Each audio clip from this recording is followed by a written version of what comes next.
They wore crowns, gave speeches, and waved from balconies. But behind the palace walls, many royal lives unraveled with a whisper and a bottle. This isn't the story of scandal. It's the story of sedation, of monarchs and princesses medicated into silence with opium, morphine, barbiturates, and something worse: obedience. For centuries, addiction in the royal family wasn't hidden. It was prescribed. This is the untold history of 25 British royals and the dangerous drugs that kept the monarchy upright and quietly unraveling. Before we dive in, make sure to subscribe if you love deep, dark dives into the hidden corners of history. It helps us keep peeling back the velvet curtain. And while you're here, where in the world are you listening from, and what time is it right now? Are you watching this at 3 a.m. in a hoodie, or mid-commute like a responsible adult? Drop it in the comments. We read every one. 1. George IV. If you looked at George IV in the last years of his life, you'd see a monarch rotting from the inside out, swollen, decadent, and bitter. But even that would be generous. In truth, you'd be staring at a man who had become a vessel for laudanum and regret, with his royal body propped up by powdered wigs, political inertia, and painkillers. You'd be forgiven for thinking the drugs were simply part of the decor. But they weren't. They were the main event. Laudanum, the elegant name for tinctured opium floating in alcohol, was no back-alley vice. In George's world, it came in crystal decanters and was measured out by doctors who wore wigs whiter than his own. They called it a remedy for gout, for melancholy, for nervous troubles. But what it really did was blur time. And George wanted nothing more than to blur the centuries, and maybe himself, into oblivion. He had been in pain for most of his adult life. Some of it was physical. His infamous obesity crushed his joints and turned walking into a theatrical tragedy. But much of it wasn't. George IV was, in many ways, a man raised to hate both himself and his job. He wanted to drink, gamble, and sleep in brocade linens with people who didn't ask questions. Instead, he was expected to govern, expected to be noble, expected to marry women he found loathsome, and produce heirs he didn't like. So, like any self-medicating autocrat with access to an empire's worth of chemicals, George turned to the thing that didn't lecture him: opium. In drops, in drafts, in vast quantities that left even hardened physicians blinking. One contemporary observer noted that no common mortal could have withstood the daily dosage. And yet George did, or at least his ghost did. The man himself disappeared somewhere between the prescriptions. By the time he reached his 50s, he was almost entirely nocturnal. His body was so bloated he couldn't close his eyes fully, and his skin erupted in ulcers that no amount of rosewater could hide. He couldn't walk upstairs. He couldn't eat without opiates. He couldn't sleep without them either. This wasn't the kind of addiction that hid in the shadows. It was seated on the throne. But of course nobody called it that. In the polite language of the court, he was delicate, ailing, beset by infirmities. Even as he became a walking apothecary of alkaloids and ether, the official line was one of constitutional concern, not personal collapse. After all, if the king was just a man in pain, what did that say about the divine right of kings? The more interesting question, though, is what it says about pain. Because George IV wasn't just medicating an illness. He was medicating a contradiction.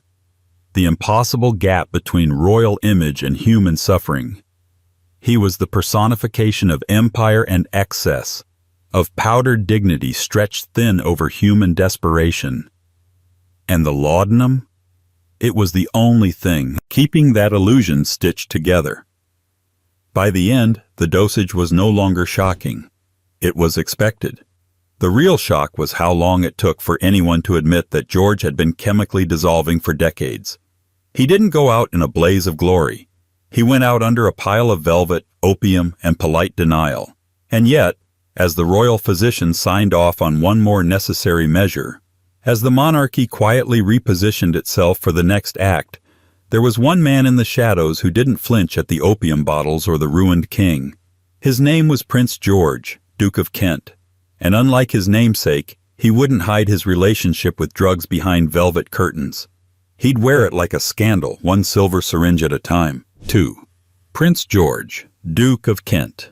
In the hushed corridors of royal scandal, few figures flicker quite as enigmatically as Prince George, Duke of Kent. The fourth son of George V, younger brother to two kings, Edward VIII and George VI, and the only senior royal to die on active service in the 20th century, Prince George lived like a mystery novel left open mid-sentence. He was a royal, a naval officer, a diplomat, a father, a rumor magnate, and, as the whispers insist, an addict. Now the word addict is not one you'll find inscribed on any marble statue or tucked into official biographies. What you will find, though, is a trail of remarks, memoirs, and shadowed side-eyes from contemporaries who knew him not as a polished prince but as a man tangled up in contradictions. Tall, charming, dangerously elegant, he seemed designed not just to live in high society, but to undo it from within. The story usually begins in the 1920s, when George, then a young officer with an appetite for nightlife, fell into the most dangerous kind of crowd. Aristocrats who'd stopped pretending they were sober. Among them was the infamous Kiki Preston, an American socialite so synonymous with self-destruction that she earned the nickname the girl with the silver syringe. Kiki didn't hide her preferences.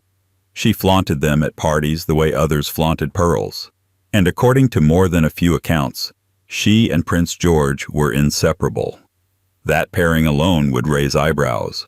But what made it truly radioactive was the suggestion, repeated with unnerving consistency, that both were using morphine and cocaine with regularity, not occasionally, not recreationally, but ritually, as the champagne accompaniment to a life that was trying very hard not to feel like one. It's not hard to see how George got there. He had been raised in one of the most emotionally rigid environments imaginable, the royal household of George V, a place where affection was rationed like coal and vulnerability was an affront to the crown. As a boy, George had longed to be a pianist, a designer, even a monk. But what he was allowed to be was useful.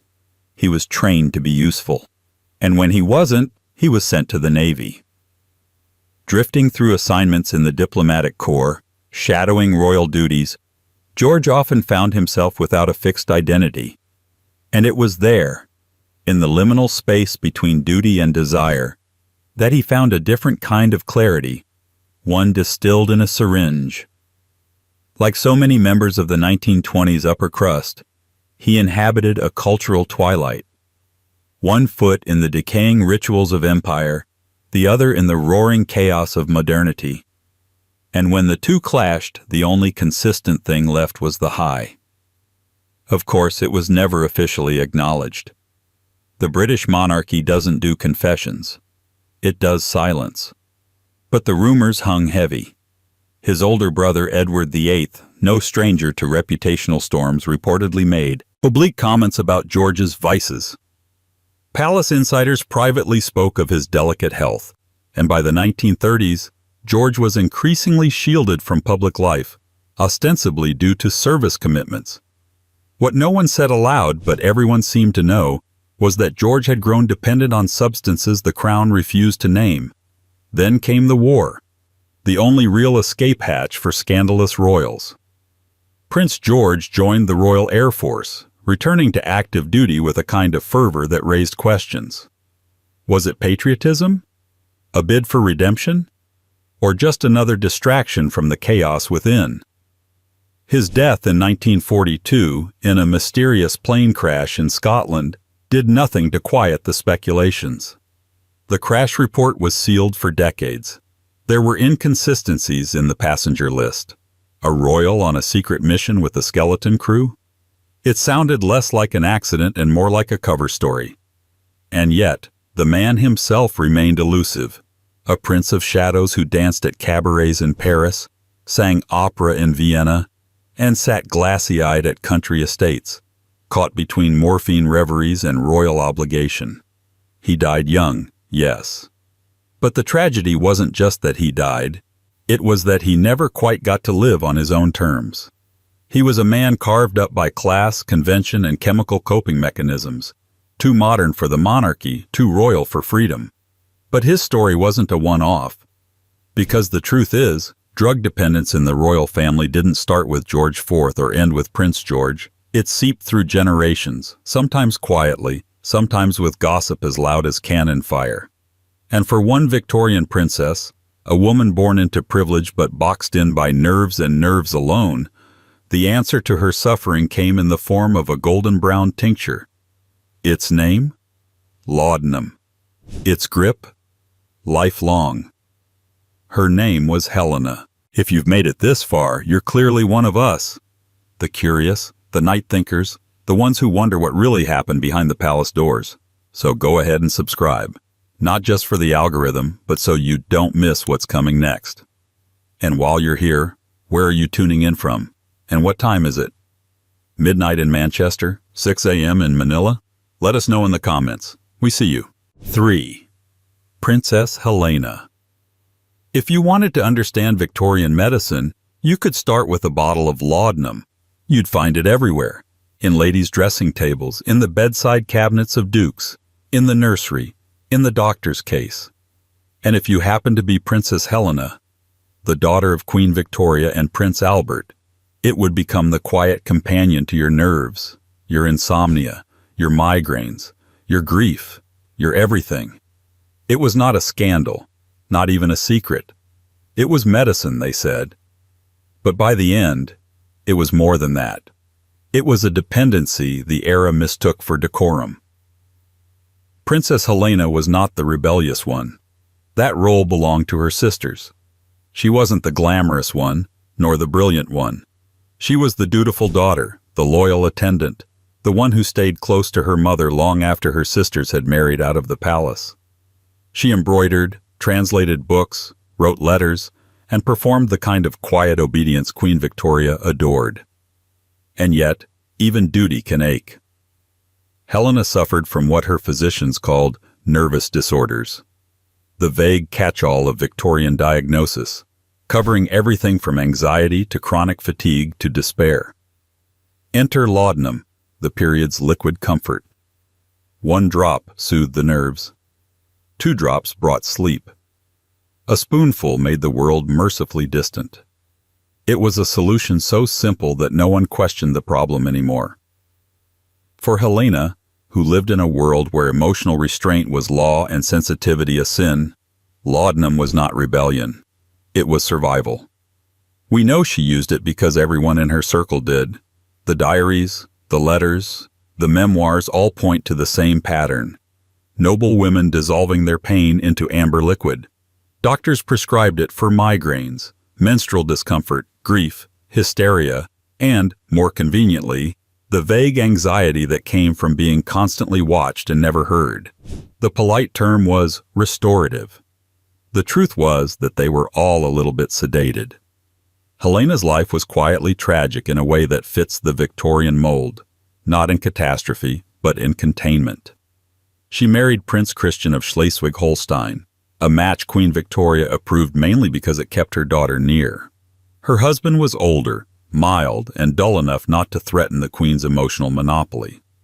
The marriage was one of those strategic arrangements that worked precisely because neither party expected joy. Helena became the nurse, translator, and domestic manager of her mother's later years. But even queens can drain their caretakers dry. She endured chronic pain, back, joint, and neural, worsened by pregnancies and the suffocating expectations of the court. Each prescription of laudanum came as reassurance. Take this. It will help you rest. And it did, for a time. Then the rest required more of the same. The addictive circle was elegant, invisible. Doctors didn't warn their patients about dependency. They refilled bottles with the same efficiency with which they delivered condolences. For Helena, the drug became a background hum, a soft fog through which she managed her duties, her family, and her fading energy. By the late 19th century, British society was beginning to notice that half its upper class seemed permanently drowsy. The newspapers published nervous editorials about the laudanum habit, mostly in reference to poets, artists, and fallen women, never princesses. But the symptoms were the same: the tremors, the fatigue, the need for increasing doses to achieve the same calm. If Helena's physicians noticed, they kept their silence. She was, after all, a royal patient. Royals didn't succumb to addiction. They suffered from delicate health.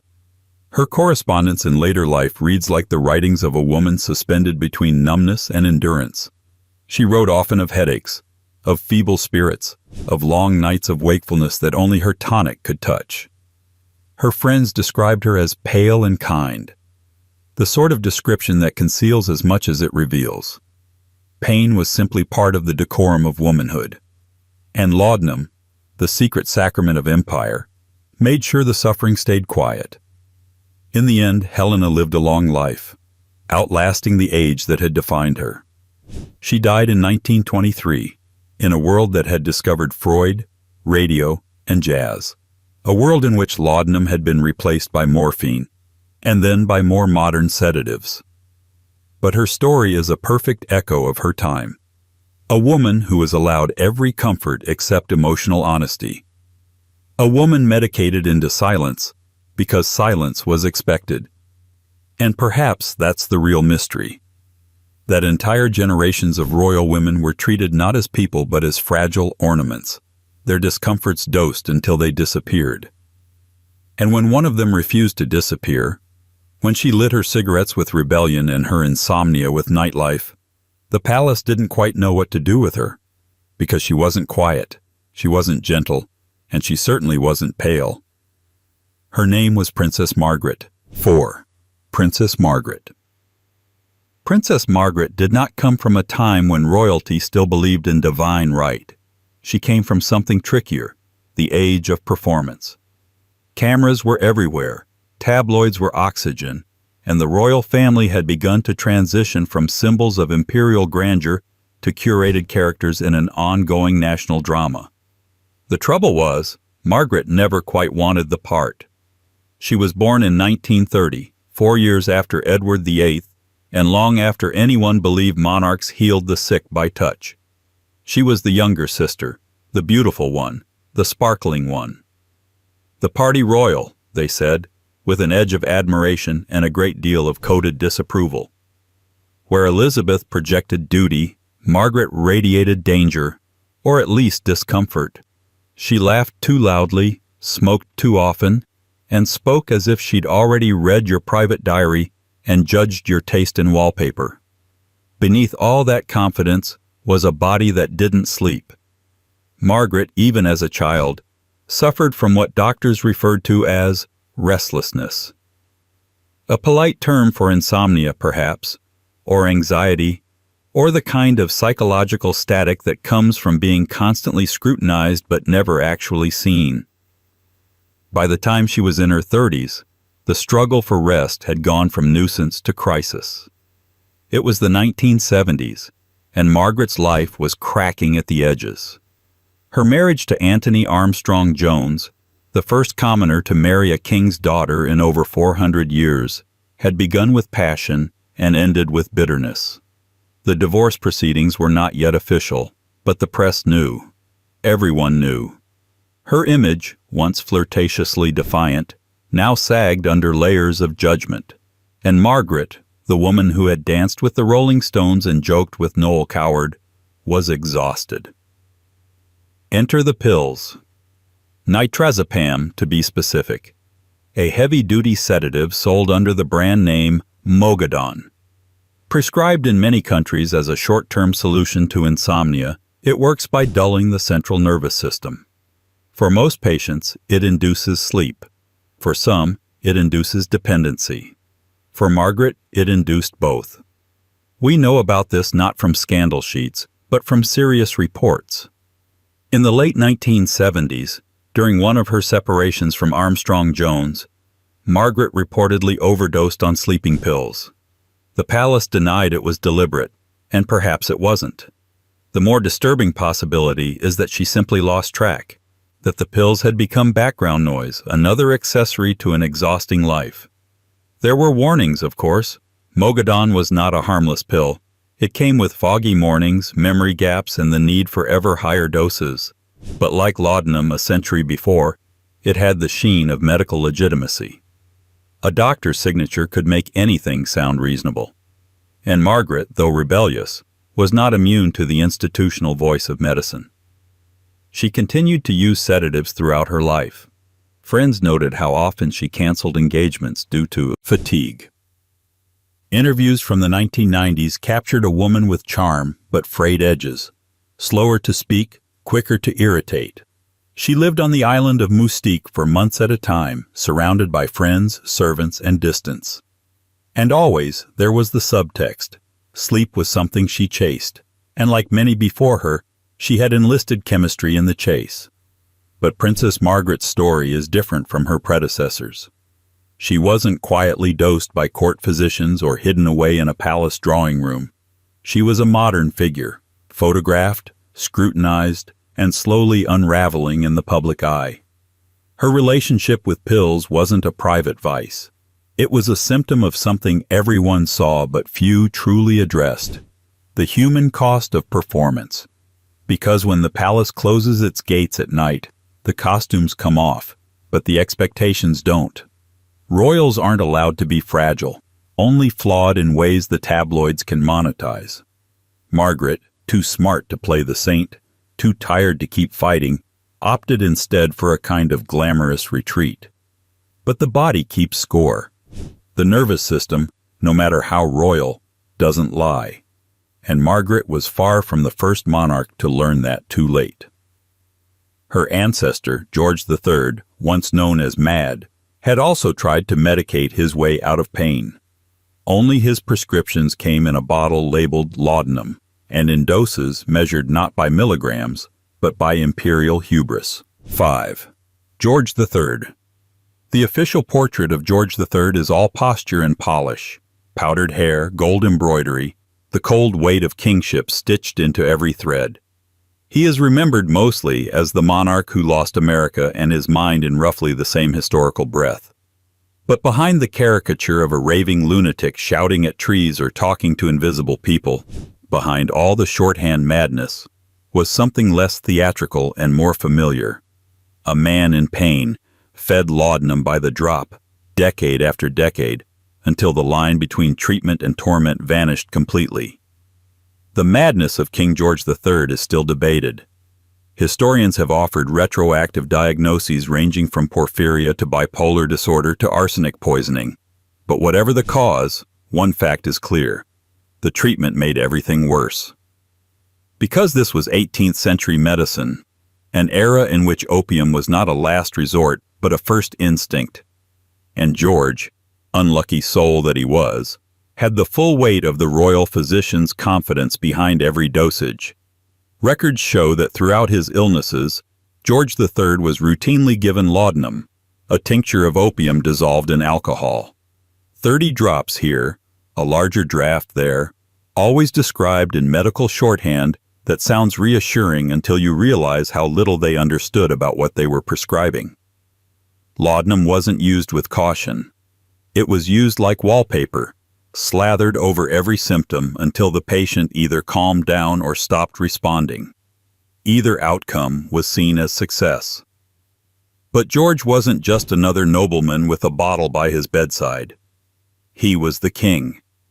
His episodes of illness, whether mental, neurological, or metabolic, were national events, which meant his treatment was as much about optics as it was about recovery. When he became agitated or erratic, when his speech grew pressured or his sleep disappeared, the solution was sedation. Dignified sedation, of course. Velvet-curtained, professionally administered, and thoroughly documented.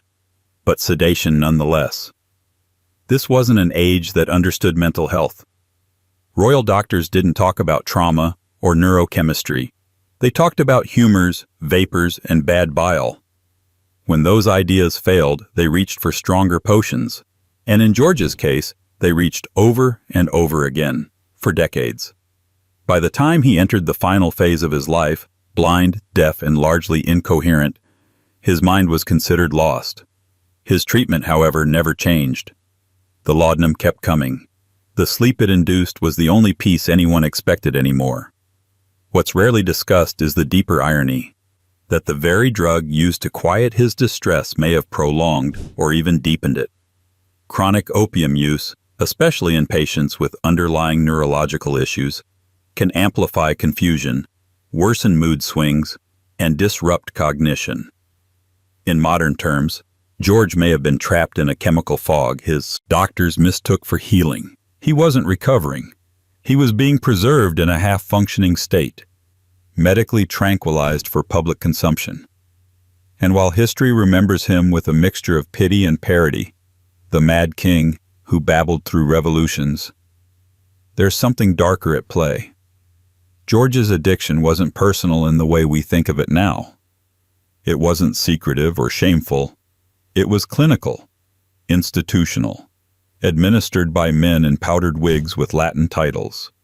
He was, in a sense, the royal prototype for an idea that would echo for generations, that suffering must be subdued, not understood. George III's legacy is complicated: constitutional reformer, cultural patron, imperial disappointment. But beneath all of that is a cautionary tale about the invisible prisons we build around pain. His life was ruled not just by parliament and policy, but by a bottle of opium tincture quietly doing its work in the shadows. And long before him, another royal, a queen this time, had been taking that very same drug in a preparation even more poetic and more unsettling. They called it laudanum on toast floating in brandy. The queen? Anne. The diagnosis? Pain. The prescription? Numbness, elegantly served. 6. Queen Anne. Queen Anne lived in a time when the monarchy was still wrapped in sacred mythology, an era where kings and queens were thought to carry divine blood and, occasionally, supernatural endurance. But Anne, by every account, was deeply, painfully human. Her reign was heavy with war, succession crises, and fragile alliances. Her body was heavier still, not just from her infamous weight, but from decades of physical agony, personal grief, and what we now recognize as profound emotional strain. The solution to all of it, of course, came in a teacup laced with poison disguised as medicine. Laudanum, they called it. But what they were offering was silence. Anne was queen from 1702 to 1714, but long before she wore the crown, she was suffering. By the time she ascended the throne, she had endured a staggering number of pregnancies, at least 17, nearly all of which ended in miscarriage, stillbirth, or the early death of the child. Her only son to survive infancy, William, died at age 11. In the emotionally corseted world of early 18th century monarchy, Anne was expected to grieve with grace and continue ruling. There were no therapists, only tinctures. We know that Anne's physicians administered laudanum, sometimes infused in wine or floated on toast soaked in brandy. A detail that sounds whimsical if you don't know what laudanum is. But make no mistake, this wasn't a treat. It was a pharmaceutical tranquilizer. And she took it not occasionally but regularly. For her nervous complaints, for her chronic gout, for her insomnia, her melancholy, and likely for the grief that clung to her like a crown she never wanted. Court records and private medical notes suggest that Anne's drug use was fully endorsed by her attending physicians. Laudanum was not seen as dangerous. It was seen as civilized, especially for women, and especially for queens. Pain was seen as inconvenient, and emotion as destabilizing. The job of medicine was not to heal so much as to pacify. Laudanum allowed Anne to continue performing her role while the reality of her life was slowly dissolving under the weight of illness, bereavement, and political obligation. The irony, of course, is that she was one of the most politically significant monarchs of her century. Under her rule, the kingdoms of England and Scotland were united into Great Britain. The War of the Spanish Succession shaped the balance of power in Europe for decades. And yet, at home, Anne was often seen as indecisive, overly reliant on favorites, and emotionally volatile.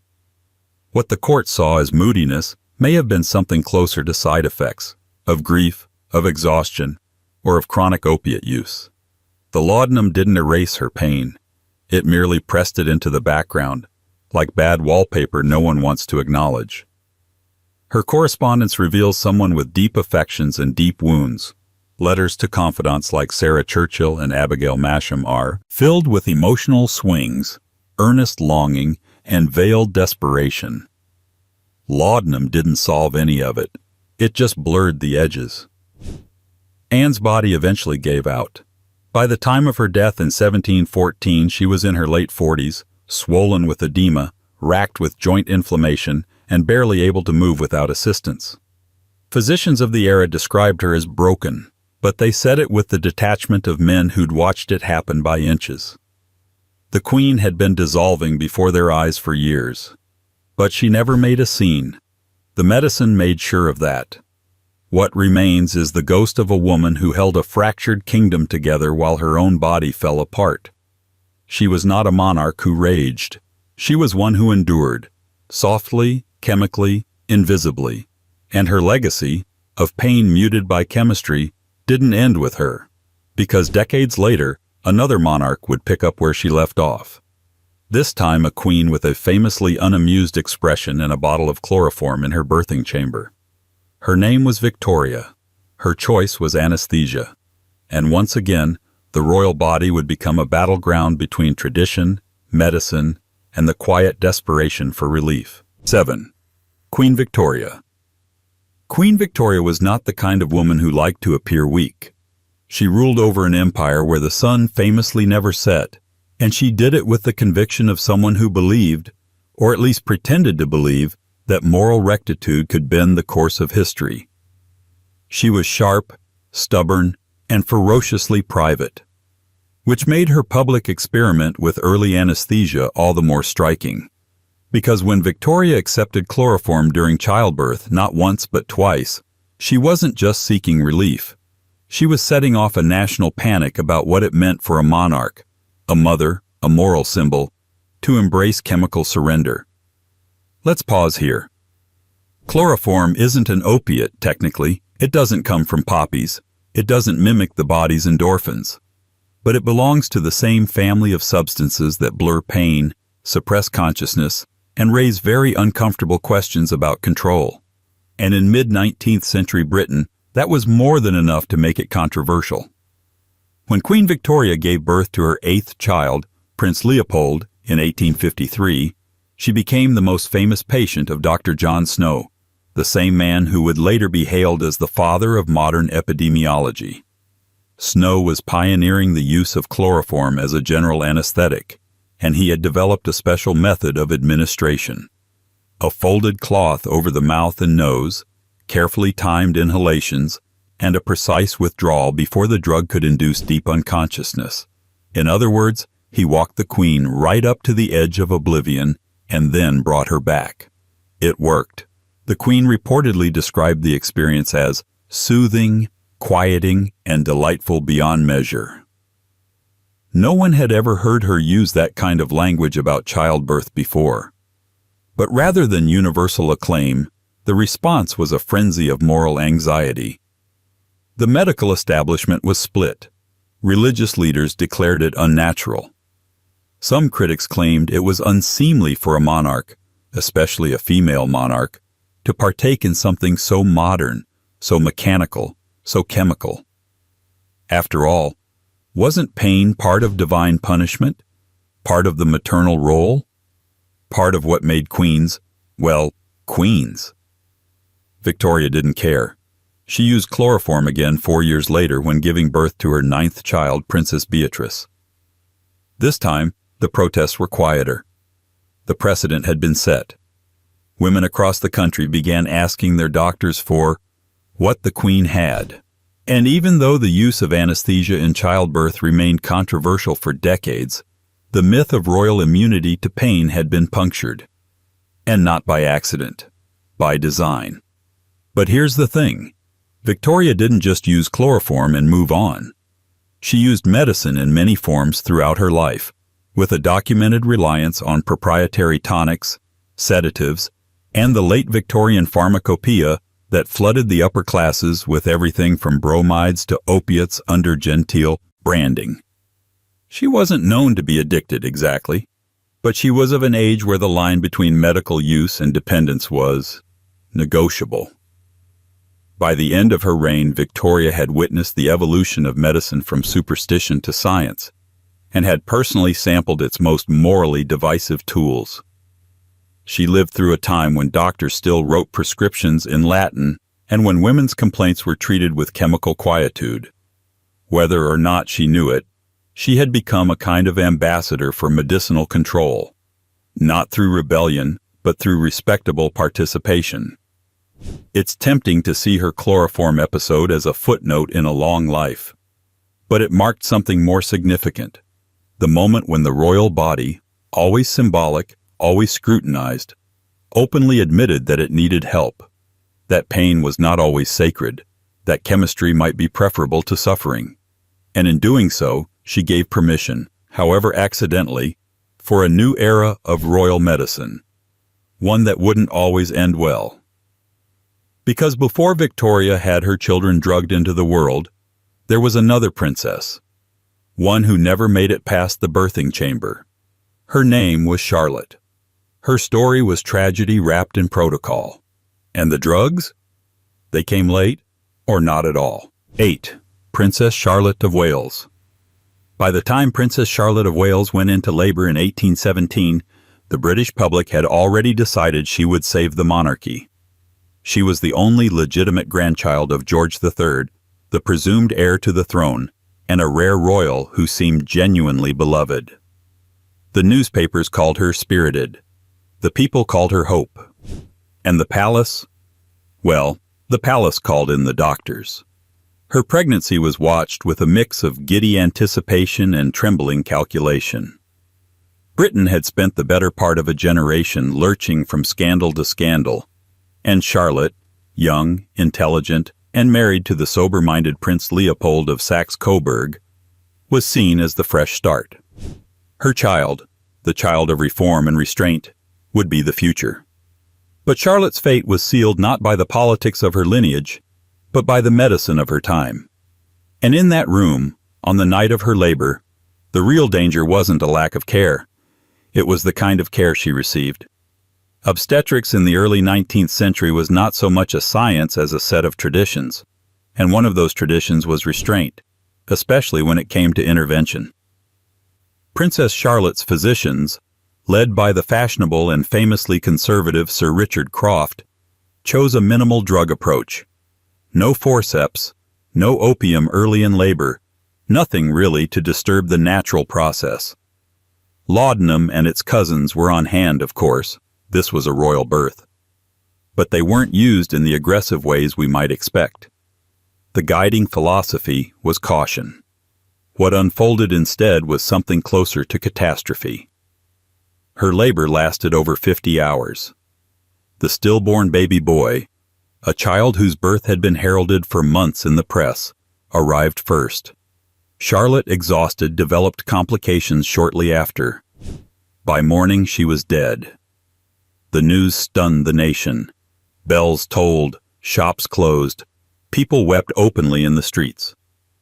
Britain had lost not just a future queen, but a symbolic guarantee of continuity. And they'd lost her in the one place she should have been safest, under the care of the crown's most trusted medical minds. Those minds, it turns out, had been so determined not to over-medicate her that they'd effectively undertreated her into a grave. The medical autopsy, both public and private, was brutal. Sir Richard Croft, already a man of frayed nerves, was vilified. He would die by suicide months later, driven to despair by the backlash. But amid the public fury, few focused on the strange irony at the heart of the story. Charlotte, unlike so many of her female ancestors, had not been heavily sedated. She had not been lulled into chemical silence. And yet, Her death was arguably one of the clearest cases of royal medical mismanagement in the 19th century. Her story doesn't quite fit the arc of addiction. She wasn't drugged into oblivion or quietly dependent on opiates. But what her death does highlight, painfully, unmistakably, is the impossibility of the royal body. Treat it too little and tragedy. Treat it too much and scandal. Prescribe drugs too early and you risk undermining virtue. Prescribe them too late and you bury the future. After Charlotte's death, obstetrics in Britain changed. Pain relief became more common. Interventions less taboo. And when Queen Victoria later accepted chloroform in childbirth, the nation, still haunted by Charlotte, began to soften. Maybe relief wasn't weakness. Maybe suffering wasn't sacred. But that shift didn't come without cost. Charlotte paid the price for a doctrine of restraint. Others, in time, would pay for indulgence. Because not long before Charlotte's final breath, another monarch had faced his own dying days under the weight of Stuart medicine, a symphony of syrups, poultices, and opiates. He was a king with too many physicians and not enough peace. His name was Charles II, and his body would be treated like a battlefield. 9. Charles II. When Charles II began to die, the process was anything but quiet. The year was 1685, and the court erupted into a kind of medical theater, a flurry of wigs, leeches, potions, and powdered urgency. Officially, he had fallen ill quite suddenly. Unofficially, the king had been living on borrowed time for years. A lifetime of excess, political stress, and poor health had finally caught up with him. But rather than confronting the inevitable, his physicians did what royal physicians so often did when faced with mortality. They drowned it in medicine. And, predictably, much of that medicine included opium. Charles had always styled himself a man of appetites, a lover of art, women, wit, and science. He was a restoration king, the anti-Cromwell, the monarch who made England laugh again after the bleak Puritanism of the interregnum. But there was nothing amusing about the last days of his life. They were a chaotic blend of superstition and science, a tug-of-war between tradition and the early tremors of modern medicine. And in the middle of it all, there was laudanum, or more precisely, a whole category of opiate-based preparations that passed for 17th century pharmaceutical best practice. On February 2, 1685, Charles collapsed during a routine morning ritual. He was seized by what modern historians now believe was likely a stroke or a uremic event related to kidney failure. But 17th century doctors didn't have access to blood tests or imaging.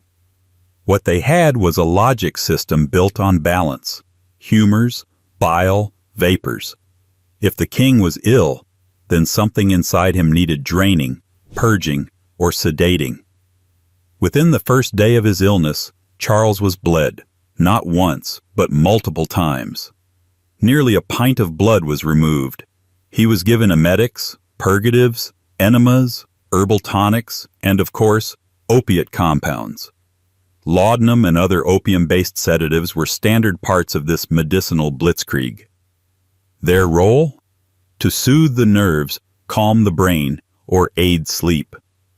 But really, they functioned as royal silence buttons, blunting pain, dulling consciousness, and masking the symptoms no one could explain.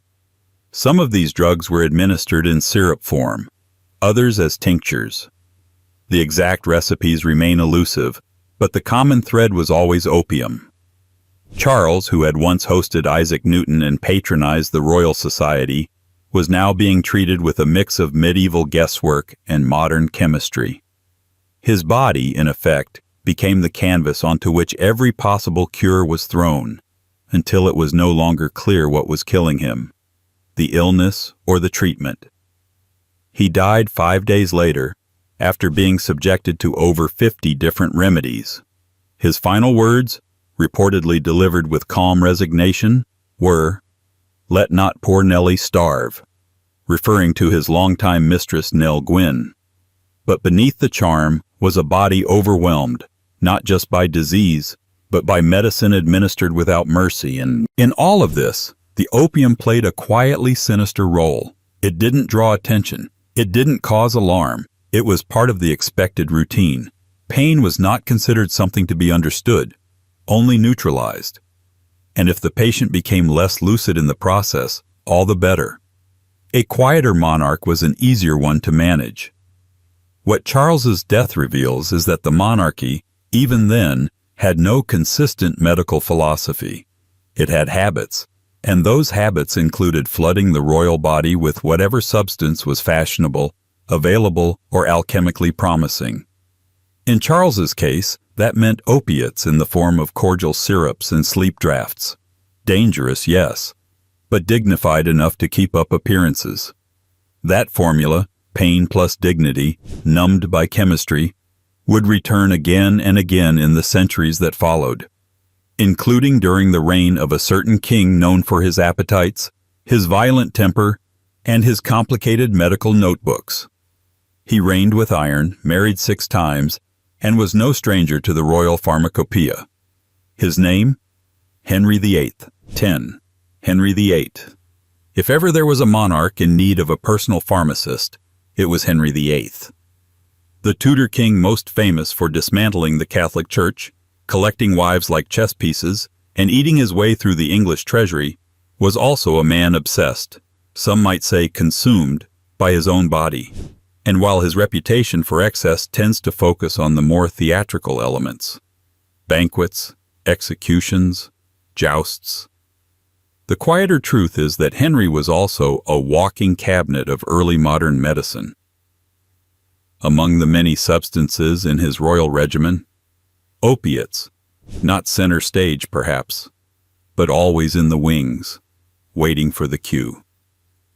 This was the 16th century after all, a time when medicine was still a blend of mysticism, alchemy, and guesswork. The line between treatment and ritual was thin, and Henry's court was no exception. He kept an apothecary close at hand, a rotating cast of physicians, and an entire system of remedies catalogued in what historians now call the King's Own Medical Book. A handwritten compendium of recipes, potions, salves, and therapeutic indulgences, it reads less like a medical journal and more like a royal experiment in bodily preservation. At the heart of these recipes were ingredients common to the period: honey, vinegar, rosewater, mercury, lead, and opium. Not opium in isolation, but as part of various preparations designed to dull pain, promote sleep, or calm the mind. Early forms of laudanum hadn't yet become the Victorian household staple, but opiate-based concoctions were still present in Tudor therapeutics, especially among those who could afford the best treatments, or at least the most elaborate ones. For Henry, pain was a lifelong companion. His early years were full of athletic triumphs, hunting, wrestling, jousting, but by midlife, the physical toll had begun to show. He developed chronic ulcers in his legs, which were described as open, festering, and deeply resistant to healing. The royal surgeons tried poultices, cauterization, and binding, but the pain persisted. The remedies became more aggressive. Opiates, often administered as part of complex balms or digestive powders, would have been among the few things that offered consistent, if temporary, relief. But Henry's use of these substances wasn't addiction in the modern sense. It was medicinal dependence, justified, authorized, and culturally sanctioned. The concept of addiction didn't exist yet, at least not in the language of court medicine. What mattered was whether the king could function. Could he walk to council, sit through mass, yell at a diplomat? Then the medicine was working. No further questions. There's something deeply Tudor about that logic, a mixture of denial and discipline, all cloaked in ritual. Henry wasn't trying to numb emotional pain, at least not explicitly. He was trying to preserve power, and power, in his case, meant keeping a rotting leg hidden under layers of velvet, and a mind alert enough to navigate the treacheries of court intrigue. If the drugs helped with that, then so be it. His doctors would have nodded solemnly. His courtiers would have looked the other way. Pain, after all, was unseemly in a monarch. And Henry, despite his rages and failures, never wanted to appear weak. His later years were marked by physical decline and paranoia, but not by collapse. The medicine worked, enough to keep him upright, speaking, judging, enough to sign orders and annul marriages, enough to remind everyone that the king was still the king. What it didn't do was heal him. But healing, as it turns out, wasn't the goal. Not for Henry, and not for many monarchs who came after.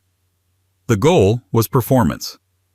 And opiates, whether in the form of Tudor powders or Victorian tinctures, were the backstage pass to keep the show going. A few centuries later, a very different king, more restrained, more modern, but no less embedded in royal ceremony, would also receive opiates near the end of his life. This time, not for preservation, but for an exit. And the dose wasn't just medicinal, it was final. His name was Edward VII. 11. Edward VII. To understand Edward VII is to understand the art of delay.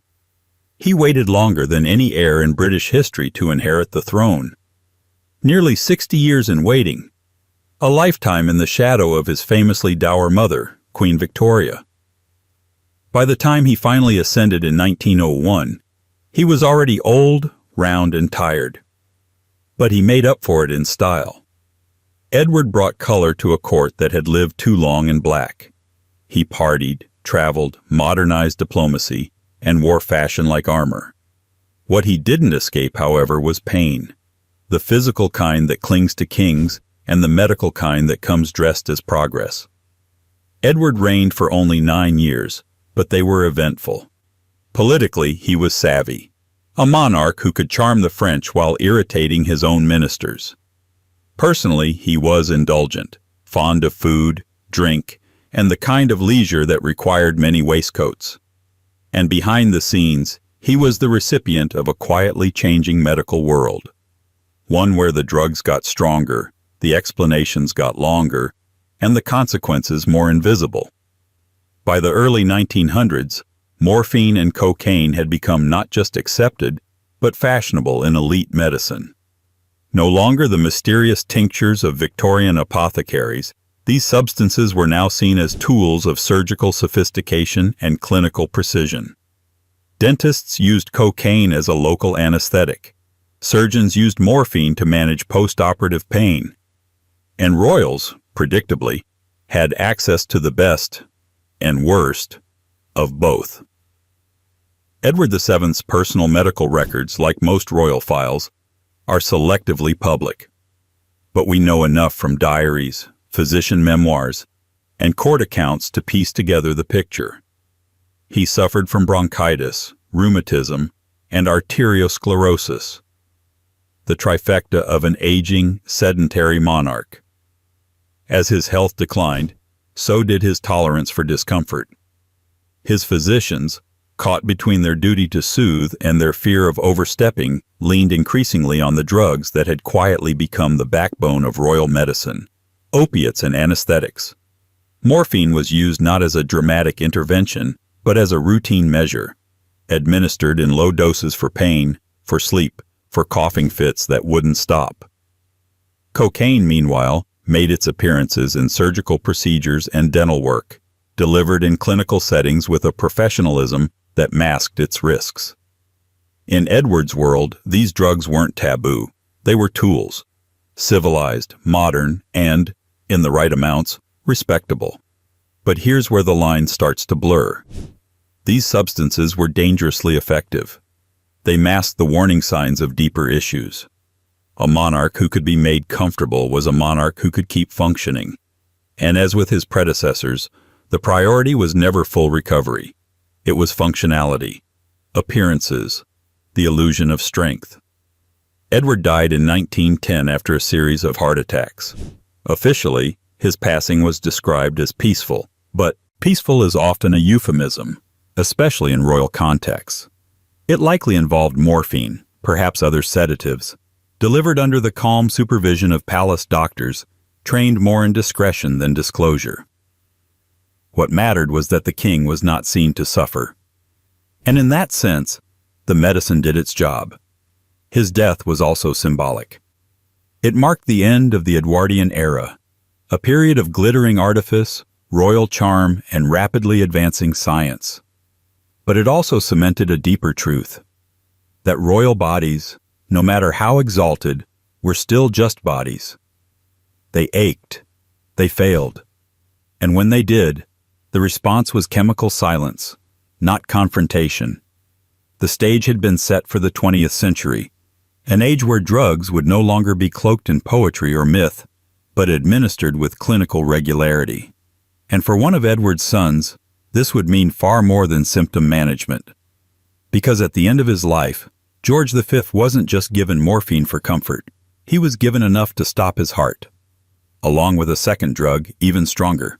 The reason? Not medical, not exactly. It was timing. 12. George V. If the British monarchy had a patron saint of understatement, it would have been George V. Stiff, dutiful, and deeply allergic to drama. He was a man who spent his entire reign trying to keep things calm. And perhaps, in the end, that's exactly what he got. Calmness, medically induced, final, and eerily well-timed. George V came to the throne in 1910 after the death of his father, Edward VII, and inherited not only the empire, but also a world on the edge of modernity. Airplanes, telephones, and revolutions were rewriting what royal meant. He wasn't a flamboyant figure like his father, nor a visionary like his grandmother Victoria. He was a man of discipline and dullness, which, in the chaos of the early 20th century, turned out to be an asset. His image was that of stability incarnate, the dependable king who guided Britain through the First World War and into the brittle calm of the interwar years. But behind that image, as always, there was pain, and the same quiet reliance on chemical control that had followed the royal line for centuries.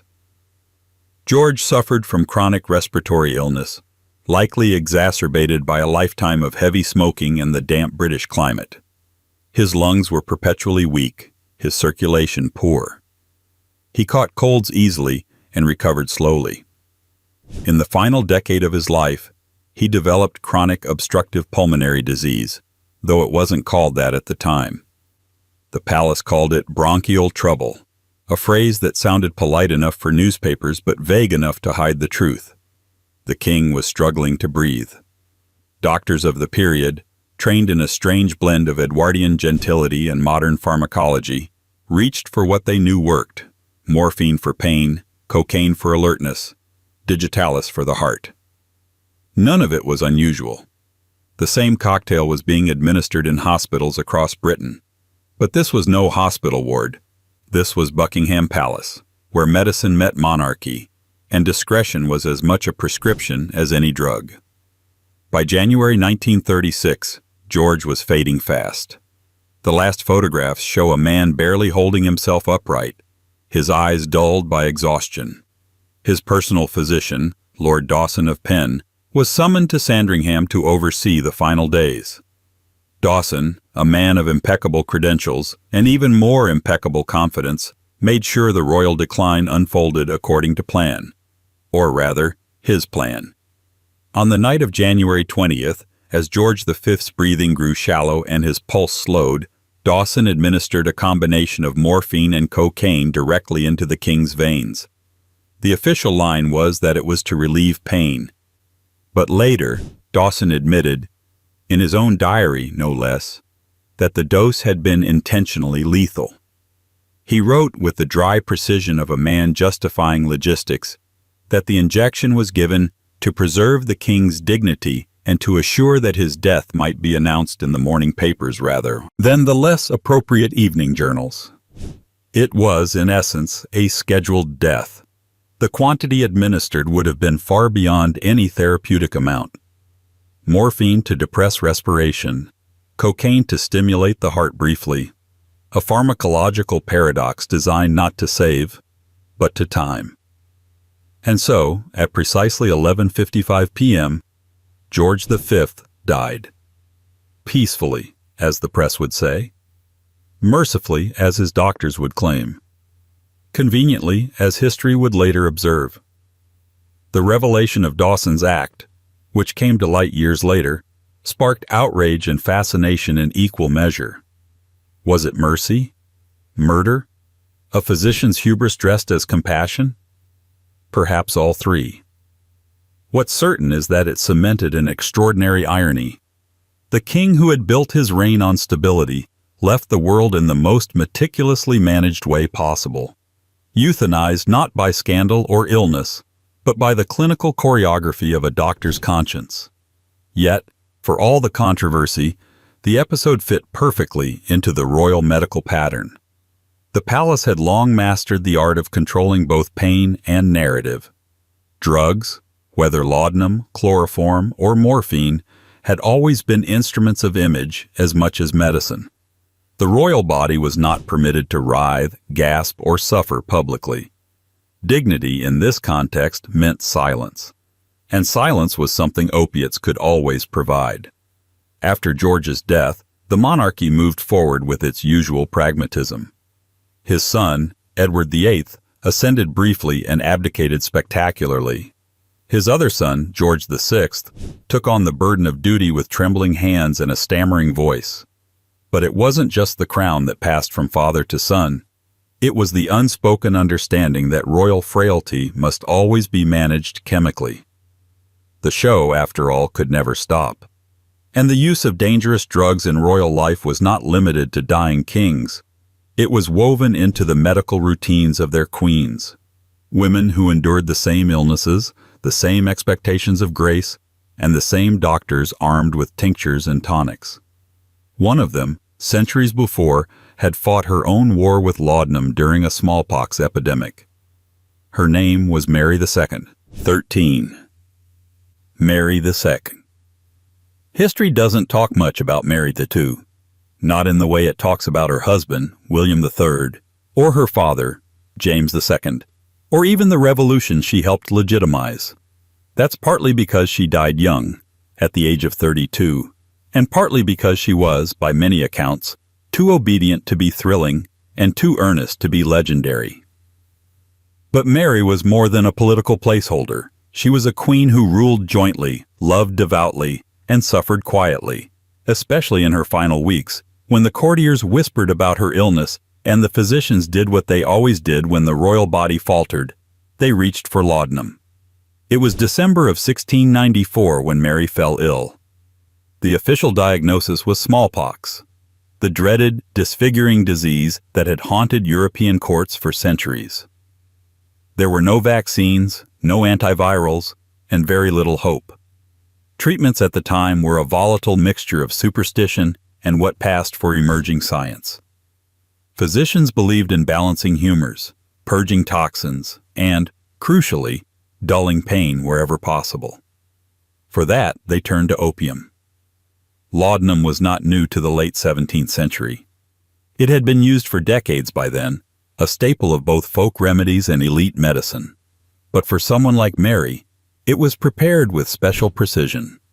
Suspended in alcohol, flavored with herbs, and administered in increasingly frequent doses, laudanum became the unofficial language of royal suffering. A liquid veil between agony and composure. Mary's case was severe. The smallpox advanced rapidly, robbing her of strength, then clarity. According to accounts from the time, she endured days of high fever, pain, and delirium.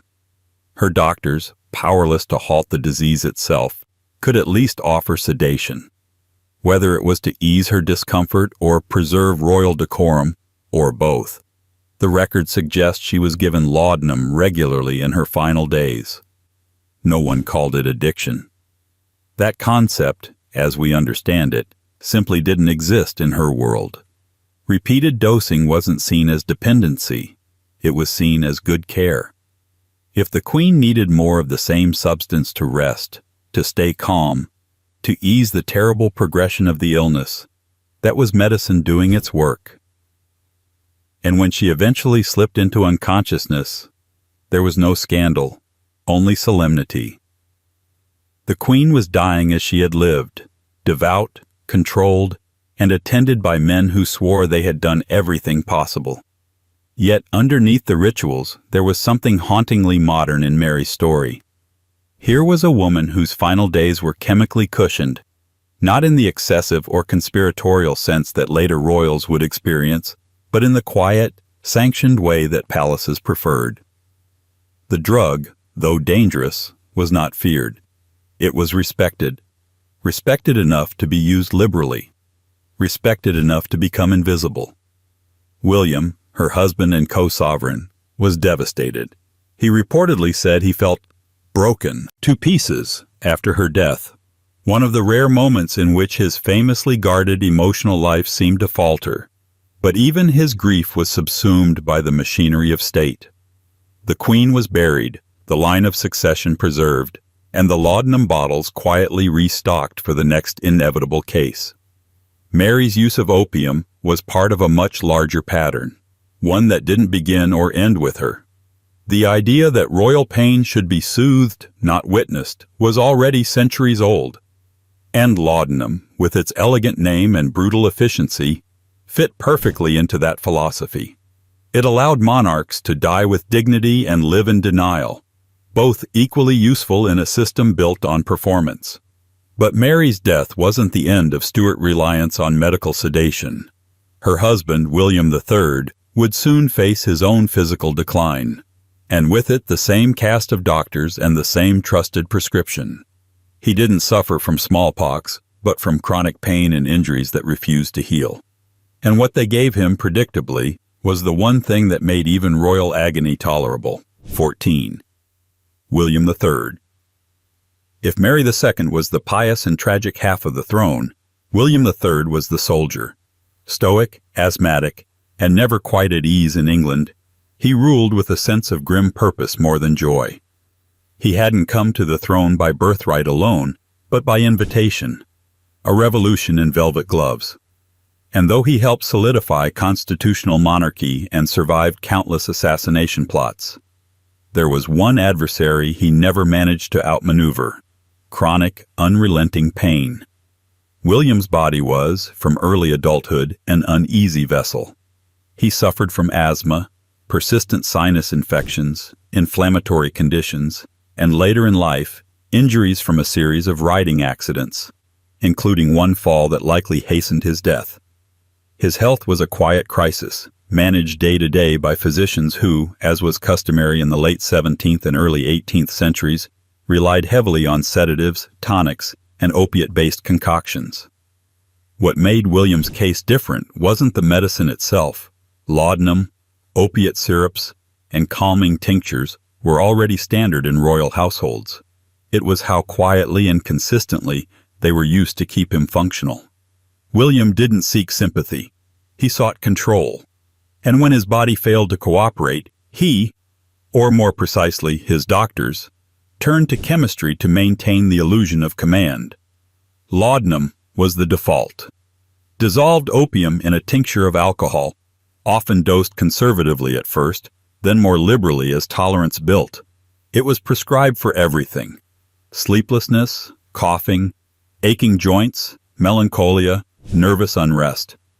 In William's case, it would have served as both an anesthetic and a stabilizer, masking his ailments without necessarily treating them. That wasn't the goal. The goal was governance without interruption. By the time he reached his 50s, William was physically diminished. He had always been thin, but now he looked gaunt. He developed a chronic cough. He rode less often. And then came the accident. In 1702, his horse stumbled on a molehill while he was out riding in Hampton Court Park. The fall shattered his collarbone. At first, the injury seemed manageable. He was expected to recover, but complications arose. The fracture didn't heal cleanly. Infection likely set in, and his already weakened body began to deteriorate. During his convalescence, William was treated, again, with the only drugs his doctors truly trusted: opiates to dull the pain, and wine to carry the dose. We don't have precise dosage logs, but the pattern is unmistakable. The king became increasingly sedated. Visitors noticed his weariness. He held fewer councils. And when he did appear in public, his speech was slower, his movements more labored. The medications that had once helped him function were now likely assisting in his quiet retreat from life. His death came shortly after, in March of 1702. Officially, the cause was complications from pneumonia, but it's likely that a combination of infection, immobility, and general systemic decline played a role. Laudanum, always discreet, may have made the last stretch more bearable, or at least more manageable for those around him. William's end, like Mary's before him, was shaped by a belief that royal suffering must never become royal spectacle. The monarchy had to endure, even if the body didn't, and if drugs helped, so be it. Laudanum wasn't scandalous, it was protocol. A medical tool, yes, but also a social lubricant, a curtain drawn politely over decline. The irony is that William had spent his reign trying to bring order to England, to secure a Protestant succession, to limit absolutism, to modernize the state. But his own final chapter was a page from the oldest book in monarchy, Pain Managed Behind Closed Doors, by tinctures no one questioned. And yet, as the next generation of royals stepped forward, the drugs didn't go away. If anything, they became more accessible, more potent, and more socially acceptable. Georgian queens and consorts inherited not just titles, but a medical culture where opiates were as routine as tea. One such queen, clever, politically savvy, and quietly enduring, would become emblematic of the Georgian royal medical playbook. Her name was Caroline of Ansbach. Her prescription? Laudanum. Again, 15. Queen Caroline of Ansbach. Caroline of Ansbach wasn't a passive consort. She wasn't there to simply smile and nod while the king made decisions. She debated bishops, advised ministers, and occasionally outmaneuvered both. As the wife of George II and the unofficial brains of the Georgian monarchy, Queen Caroline operated like a stateswoman in a corset, well-read, politically fluent, and quietly commanding behind the throne. But even the sharpest minds are tethered to flesh, and Caroline's body, like so many queens before her, was a battlefield of expectation, illness, and chemical appeasement. Born into a world where royal women were expected to be both ornamental and endlessly fertile, Caroline managed to be both, and more. She bore 8 children, survived the intense scrutiny of court life, and navigated the volatile politics of Hanoverian England with remarkable grace. But beneath the layers of silk and diplomacy was a woman in pain, pain that arrived with pregnancies, with surgeries, with age, and like many before her, she turned to the medicine of the time, opium, or, more precisely, laudanum. The early Georgian period marked a strange pivot in medical history.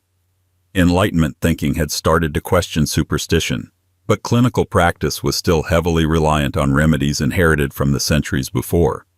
Laudanum, now a familiar presence in court medicine, was administered for nearly everything: nervous disorders, gastrointestinal issues, cramps, migraines, insomnia. It was particularly prized for women's ailments, which, not coincidentally, included everything from real gynecological conditions to the vague yet omnipresent diagnosis of hysteria. For a queen like Caroline, the calculus was simple: be presentable, be composed, be productive. The court had no patience for chronic discomfort and no vocabulary for the emotional toll of constant childbearing. Laudanum softened the sharp edges of those expectations. And while the historical record is tactful, no detailed prescriptions, no dramatic anecdotes, the use of opiates in Caroline's medical care is well documented through the common practices of her time. Her physicians, trained in both Hanover and England, routinely employed tinctures that featured opium as their main ingredient. The dosage, of course, was administered with courtly discretion. Caroline's final years were marked by increasing physical decline.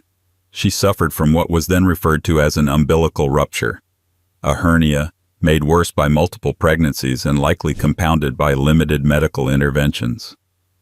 Over time, it became strangulated, causing intense abdominal pain and systemic infection. Surgery was attempted, a brutal, early modern ordeal performed without the benefit of anesthesia as we understand it today. She reportedly endured the procedure with the stoic calm expected of her, but one can assume that liberal quantities of laudanum were used before, during, and after. The substance didn't cure, but it comforted. Or, more accurately, it allowed the royal body to continue playing its role. She died in 1737 after a slow, agonizing decline, refusing to let her children see the worst of her suffering. Her dignity, she believed, was a duty. George II, famously gruff and often aloof, was reportedly devastated.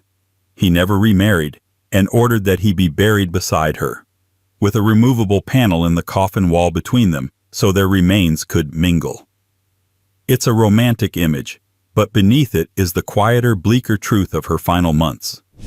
A woman, once powerful and decisive, reduced to managing unbearable pain with the only option her era afforded: a bottle. Caroline's story is a textbook case of royal resilience propped up by pharmacology. She didn't indulge, she endured. And in doing so, she set a template for many royal women who followed. Queens and princesses whose lives were punctuated by ceremonial appearances and private suffering, and whose ailments were quietly blurred by doses prescribed not just by doctors, but by tradition. And so it continued. Because Caroline's husband, George II, would follow a similar path. As age crept in and the ailments multiplied, the palace doctors opened the same drawers, prepared the same tinctures, and relied, once again, on the comforting fog of opium. 16. George II. George II was a man often remembered for his temper, his punctuality, and his complete lack of romanticism. He wasn't the kind of monarch who inspired epic ballads or sweeping court gossip. He was methodical, emotionally reserved, and, above all else, consistent. He rose early. He attended to his paperwork. He fought his wars. He disliked change. But like most men who try to outrun their own bodies, he eventually found himself in a slow-motion chase with pain, illness, and the medical habits of his age. And the weapon of choice, or habit rather, was once again opium, dressed in its usual disguise, laudanum. To the outside world, George II aged predictably. He grew more stooped, more irritable, and more entrenched in his routines. What changed, almost invisibly, was how those routines were sustained. Like his wife, Caroline of Ansbach, he lived in a court deeply reliant on medicinal traditions imported from both the Enlightenment and its medieval past. That meant one thing above all: tinctures. Bottled mixtures that promised to soothe, regulate, and dignify the crumbling machinery of the royal body.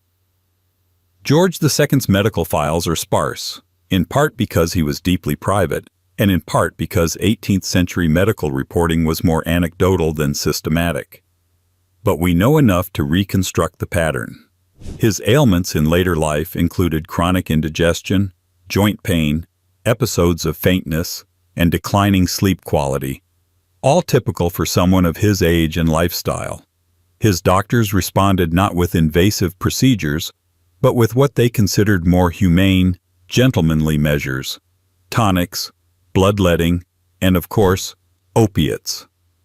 Laudanum, by this point in history, was practically royal shorthand for "do not disturb." It was the standard prescription for insomnia, minor pain, anxiety, irregular bowels, and any symptom that defied easy categorization. It came pre-approved by the court, the culture, and generations of medical precedent. George, pragmatic to the end, had no reason to object. He trusted his physicians. A cadre of loyal professionals who knew that the true art of royal medicine was not curing, but maintaining. He didn't advertise his dosing. But then, no monarch did. Drug use in the Georgian court was not a scandal. It was etiquette. The ideal king did not grimace or fidget or groan. He did not lose his temper because of a migraine. He did not cancel council meetings because of restless nights. He did his duty. And if that required a teaspoon of tincture in the morning and another before bed, then so be it. George's use of laudanum, if not constant, then certainly consistent, followed the same path as those before him. The slow elevation of dosage over time, the blurring of discomfort, the masking of symptoms. It worked until it didn't. On the morning of October 25, 1760, at the age of 76, he rose early as usual, complained of some discomfort, and died suddenly. Either from an aortic aneurysm or a heart attack. The records are vague, but the real cause might as well have been inevitability. The body gave out. The medicine was simply along for the ride. There was no great scandal, no controversy, no whispered rumors. Just another royal death, managed with the same quiet tools that had served the monarchy for generations. Laudanum hadn't killed him, but it had shaped how he aged, how he endured, and how he was remembered, as a monarch who remained calm even when his body tried not to be. And as ever, the story didn't end there. George VI's royal household was full of heirs, wives, and children, each raised in a palace where bottles of opium tincture were as familiar as portraits on the wall. One of them, Princess Augusta, would carry the same medical legacy forward. She was a daughter-in-law, a mother of kings, and a woman routinely dosed into silence. 17. Princess Augusta of Saxe-Gotha. History rarely makes room for Princess Augusta of Saxe-Gotha to speak. She arrived in Britain in 1736 at the age of 17. A German princess, unfamiliar with English customs, court politics, or the rigid expectations that would soon define her life. Married off to Frederick, Prince of Wales, she entered the royal family not as a partner, but as an instrument of dynastic planning. She bore the pressure with royal composure and, eventually, laudanum. Her life was marked early by isolation. Augusta's husband, Frederick, was famously estranged from his own father, George II, a feud that reached such cartoonish proportions that Frederick wasn't even allowed inside St. James's Palace when his wife went into labor. Augusta was forced to give birth in secret, in the dead of night, far from the prying eyes of the king, who suspected, with no real evidence, that his son and daughter-in-law were trying to conceal the identity of their child. That child, by the way, would become George III. Frederick's death in 1751, at the age of 44, left Augusta a widow at just 32. From that point on, she retreated behind the heavy velvet of court protocol. She dressed in mourning and rarely re-emerged from it. Her new role was that of dowager princess and royal guardian, charged with overseeing the education and moral development of her children, particularly her eldest son, the future king. But hers was not a peaceful widowhood. It was crowded with responsibilities, loneliness, political tension, and, increasingly, health problems. She suffered from what court physicians of the time called nervous complaints, a vague category that encompassed everything from anxiety and melancholy to digestive disorders, sleep disturbances, and menstrual irregularities. Today, we'd recognize much of it as chronic stress compounded by grief, medical neglect, and emotional suppression. But in 18th century Britain, the solution was simple and liquid: laudanum. Prescribed by court physicians for both physical and emotional ailments, laudanum became a standard part of Augusta's medical routine. The practice was entirely in line with the period, especially for noblewomen, whose pain was rarely taken seriously unless it could be quietly medicated. Laudanum dulled the nerves. It encouraged sleep. It soothed the stomach. And perhaps most importantly, it kept the patient from disrupting the order of things. For Augusta, whose life had become a long exercise in containment, the drug offered something dangerously close to comfort. It is unlikely that Augusta was ever diagnosed with an addiction. The very concept didn't exist in the form we recognize today, and certainly not in the rarefied air of the British monarchy. She was simply unwell, and therefore treated. If her dosages increased, that was seen as part of her condition, not a symptom of chemical dependence, but of her body's fragility.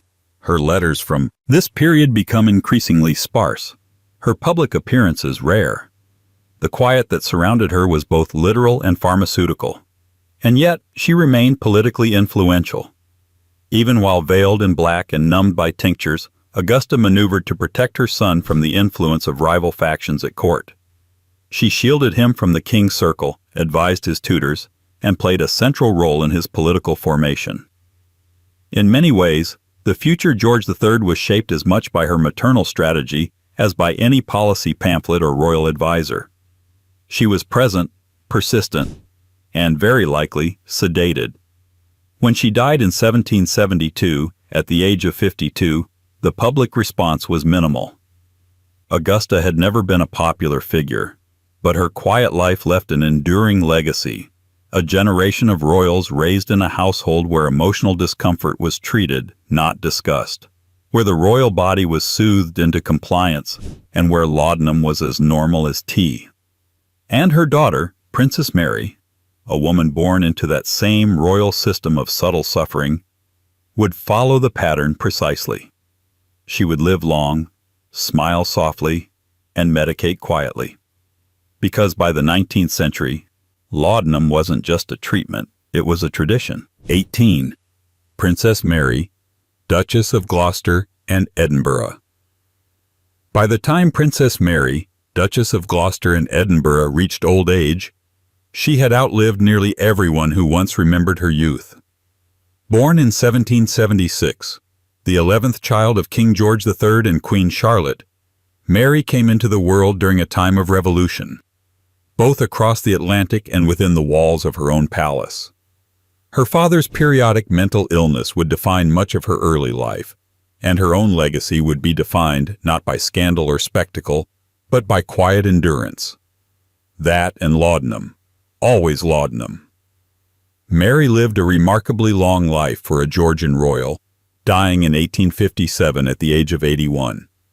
In doing so, she became the last surviving child of George III, a bridge between centuries, between dynasties, and between two radically different eras of British medicine. She was born in an age where opiates were prescribed by gentlemen doctors with quills and corked bottles, and she died in an age of chloroform, railway expansion, and Queen Victoria. Through all of it, she remained in the background, dutiful, reserved, and deeply embedded in the culture of silent suffering. Her life was marked by quiet expectations and constant proximity to loss. She was the sister of two kings, George IV and William IV, and the aunt of another, Queen Victoria. She grew up surrounded by the public chaos of her father's illness and the private tragedy of her mother's stoic emotional restraint. Court life was structured, ceremonial, and often emotionally vacant. Like many royal women of her era, Mary learned that physical discomfort, nervous exhaustion, and emotional fatigue were to be treated, not expressed. And treatment, of course, meant tinctures. Though she was not known for causing headlines, the medical records and cultural context surrounding Mary suggest a long-term exposure to opiates, most commonly in the form of laudanum. Throughout the late Georgian and early Victorian periods, laudanum remained the gold standard for managing the invisible afflictions of aristocratic women. Insomnia, migraines, digestive problems, melancholy, anxiety. Physicians, particularly those in royal households, rarely questioned the long-term use of such remedies. In fact, they expected it. Mary's later life was marked by a gradual withdrawal from public duties and increased frailty, a word that recurs frequently in letters and biographies of the time. Delicate health, her contemporaries called it. A phrase so broad and so conveniently vague it might mean anything, but almost certainly included what we now recognize as a dependence on sedatives. Her household staff and physicians would have ensured her constant access to laudanum, not as an indulgence, but as a necessity. At a time when there were no antidepressants, no anti-inflammatories, and no legal distinction between pain relief and sedation, laudanum was a kind of all-purpose solution. It took the edge off of chronic pain. It helped one sleep. And perhaps most importantly, it kept royal women like Mary quietly functional, not demanding, not distressed, not disruptive. Mary's existence was never dramatic, but it was deeply revealing. She inhabited the royal system from within, never challenging its expectations, but absorbing them completely. She was a portrait of compliance, gracious, forgettable, enduring. And yet, behind that portrait was a body slowly calibrated to opium. Not abused, not scandalized, just accustomed. Which, in many ways, is the more unsettling scenario. Not addiction in crisis mode, but addiction in routine. She died peacefully, they said. The kind of peace that comes after years of managed silence. But the lineage of medicated royalty didn't end with her. Because Mary's life overlapped with another, a consort who faced even greater pressure to bear children and carry the weight of national hopes.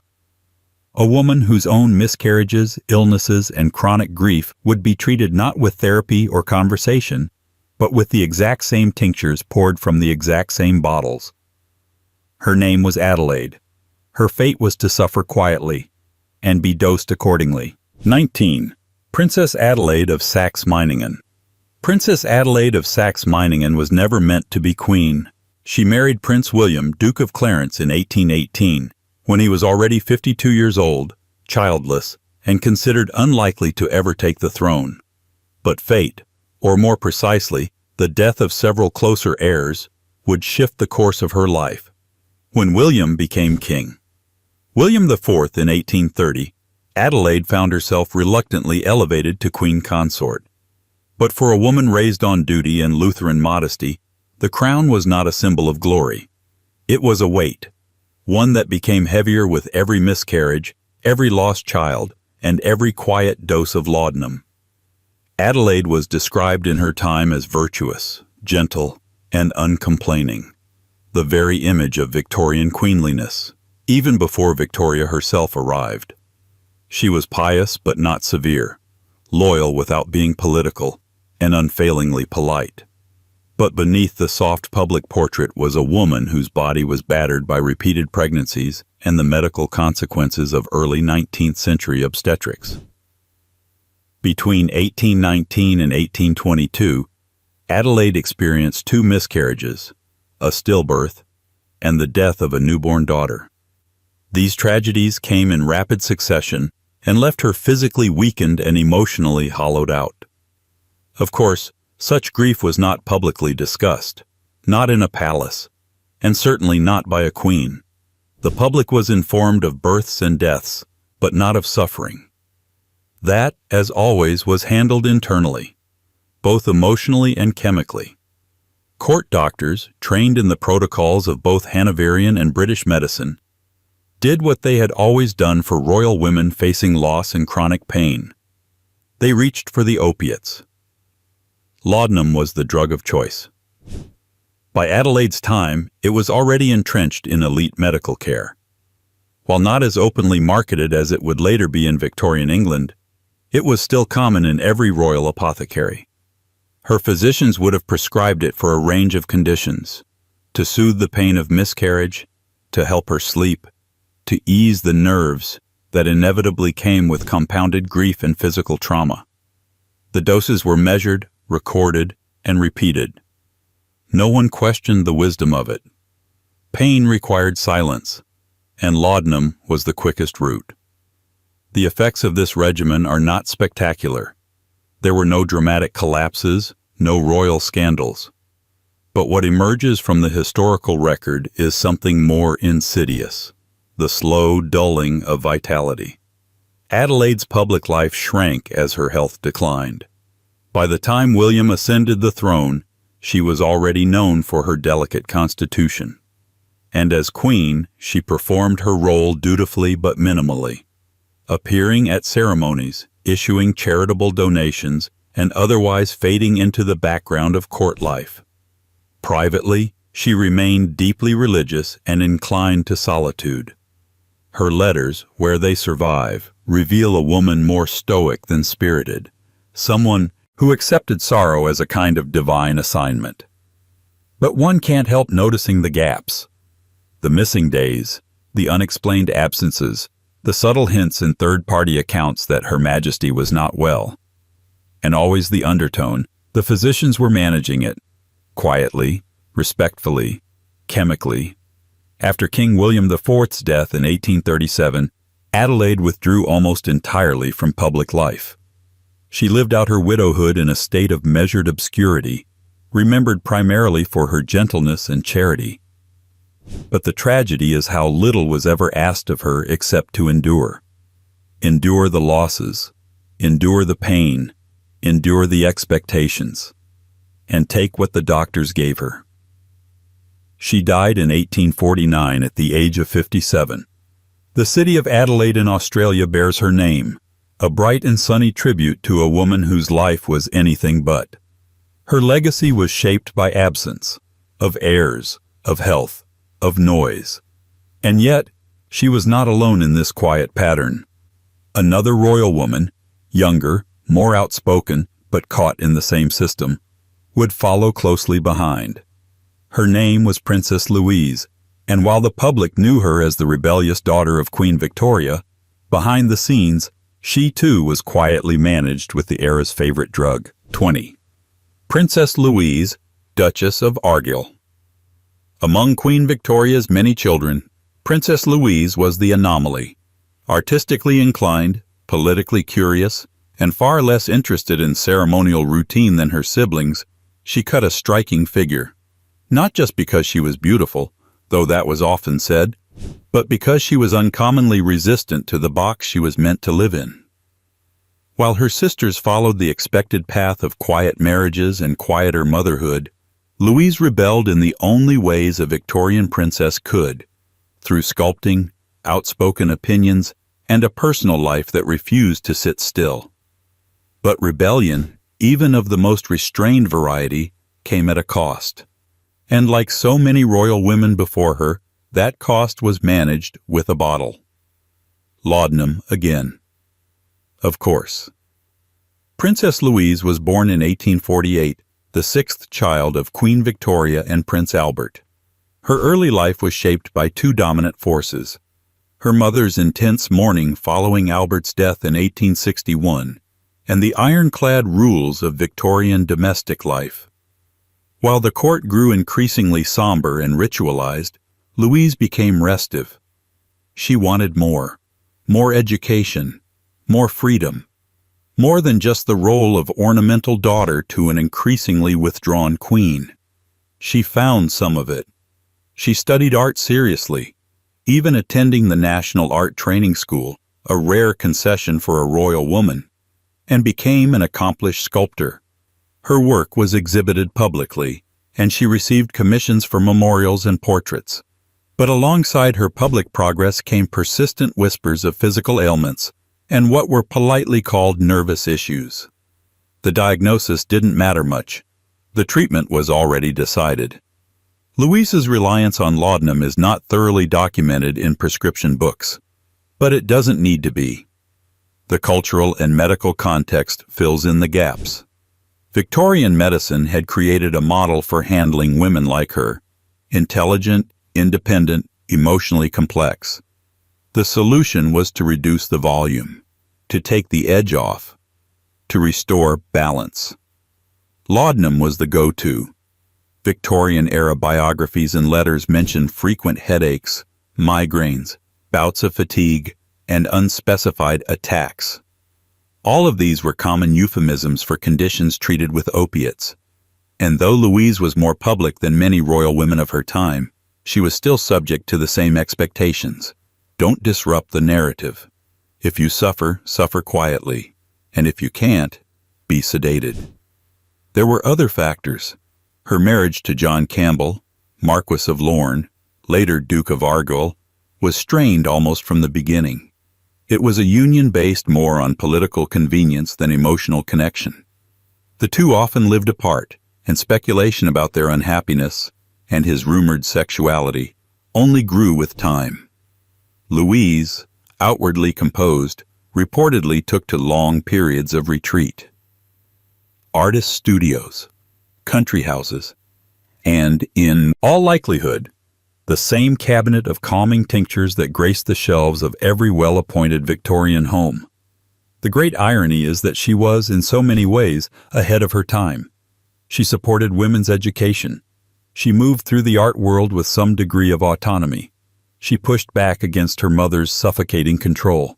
But even Louise, with her privileges and talents, was ultimately managed by the medical orthodoxy of the day. A system that viewed her not as a full human being, but as a restless patient. One to be soothed, not heard. By her later years, she had retreated almost completely from public life. Her health had deteriorated, the specifics remained vague, and her appearances became infrequent. She died in 1939 at the age of 91, after witnessing the twilight of the empire she was born into. She outlived her siblings, her scandals, and even the era of laudanum itself.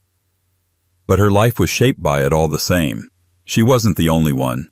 Her younger sister, Princess Beatrice, the loyal daughter, the family archivist, the ever-watchful presence at Queen Victoria's side, would also find herself entangled in the quiet, medicinal habits of the court. For Beatrice, the duty was different, but the treatment was the same. 21. Princess Beatrice. Princess Beatrice, the youngest child of Queen Victoria and Prince Albert, was born into mourning. Her father died when she was only 4 years old, and her mother, inconsolable, never truly recovered. From that point forward, Beatrice's role in the royal household was set, not as a future queen or even an independent duchess, but as a living memorial. She would be the daughter who stayed, the daughter who listened, the daughter who didn't leave. And in return, she inherited not just a position at her mother's side, but the royal household's most enduring inheritance, chronic emotional restraint, and a medicine cabinet full of laudanum. From childhood, Beatrice was trained in silence, the kind you wear like lace. She was quiet, obedient, and affectionate, and these traits quickly became duties. Victoria, increasingly withdrawn after Prince Albert's death, came to rely on Beatrice not just for companionship, but for emotional containment.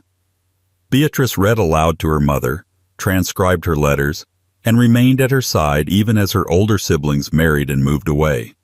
It was a life built on proximity, not autonomy. By the time she reached her 20s, Beatrice had become more of a caretaker than a princess.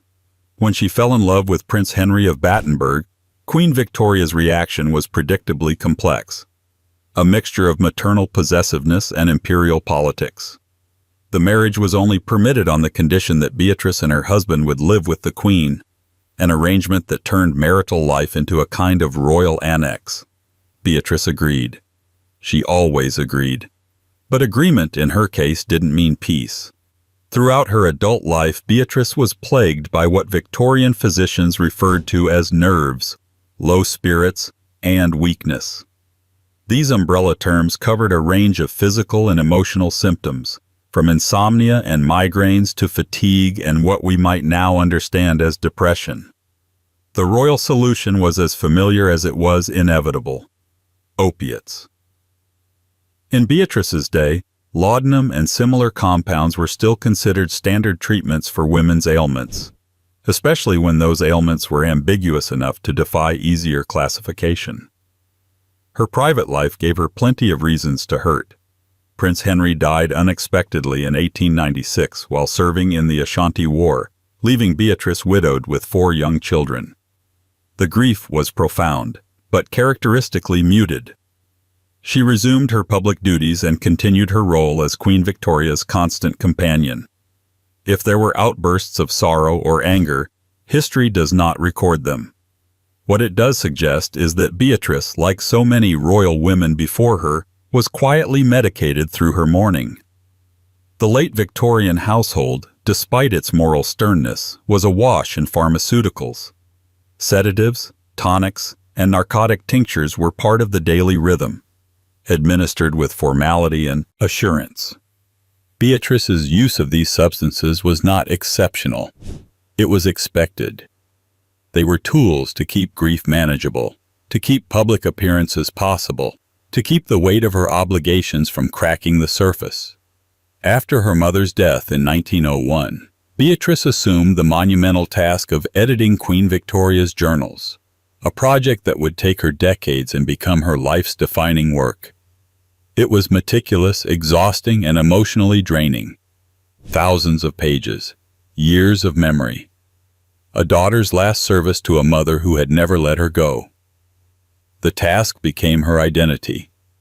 And while there is no clinical record of her medical routine during those years, it's easy to see how the strain, physical and emotional, would have demanded assistance. Laudanum use persisted into the early 20th century in Britain's upper classes, though it was gradually replaced by barbiturates and other sedatives. Beatrice lived through that transition, surviving until 1944, one of the last living links to the Victorian world. Her final years were spent in quiet retreat, surrounded by memories and history, but largely removed from public life. She remained the image of grace. She always had. But her life was a case study in how emotional labor, royal duty, and silent suffering were anesthetized, not acknowledged. And she wasn't the last, because just a few decades later, her niece, another Princess Mary, living through a new century with the same old expectations, would find herself treated by the same fading medical playbook. Only the names of the drugs had changed. The logic stayed exactly the same. 22.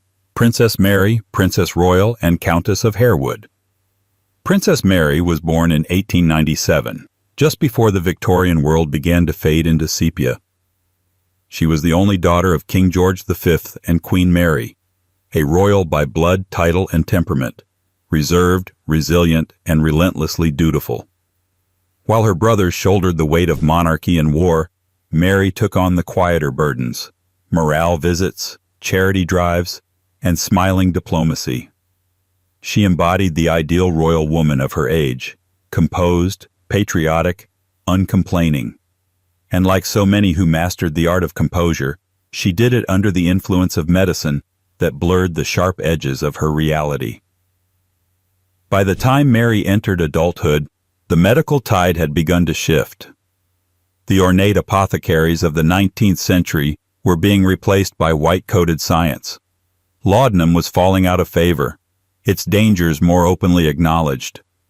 But in its place came morphine, not in Victorian droppers and teaspoons, but in clean glass syringes, prescribed and administered with clinical confidence.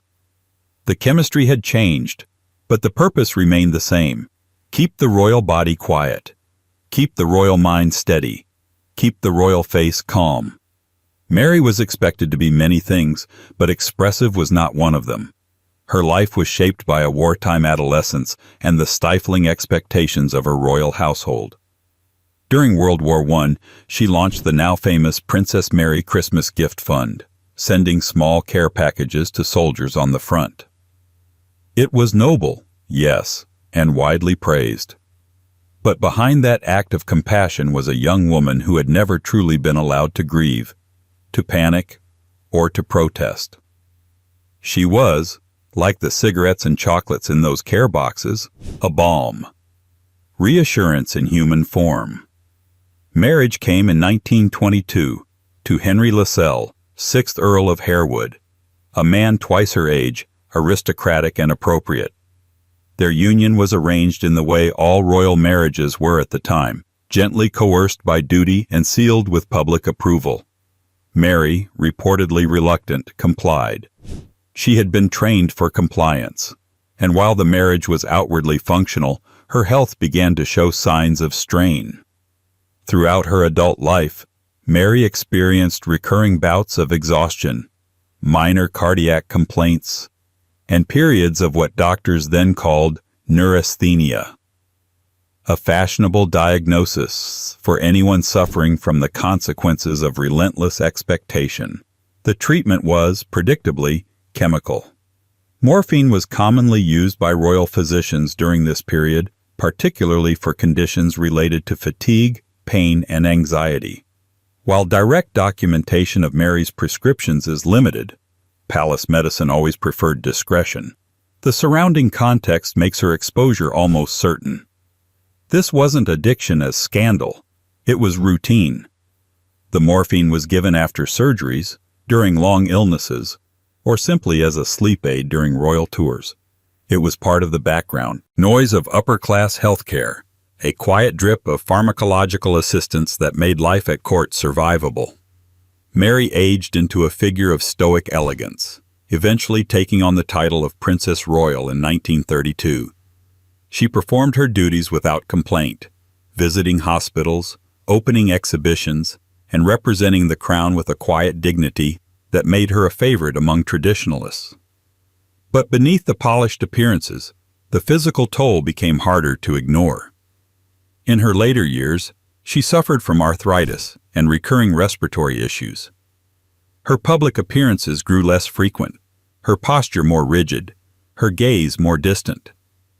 She died in 1965 at the age of 67, during a walk on the grounds of the Harewood estate.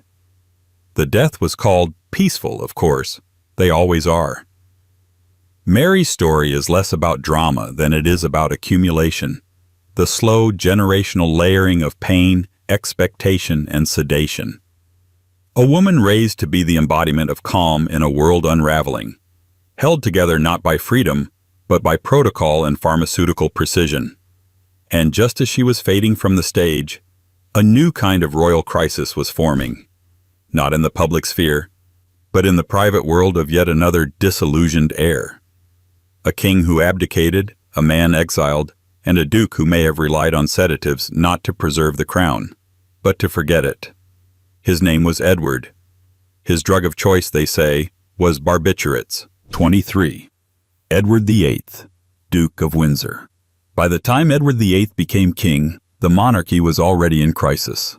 Not the kind with riots or revolts, the kind that brews quietly behind closed doors, in rooms lined with red velvet and unspoken tension. He wasn't supposed to be the problem. He was charismatic, modern, and famously handsome. Women adored him.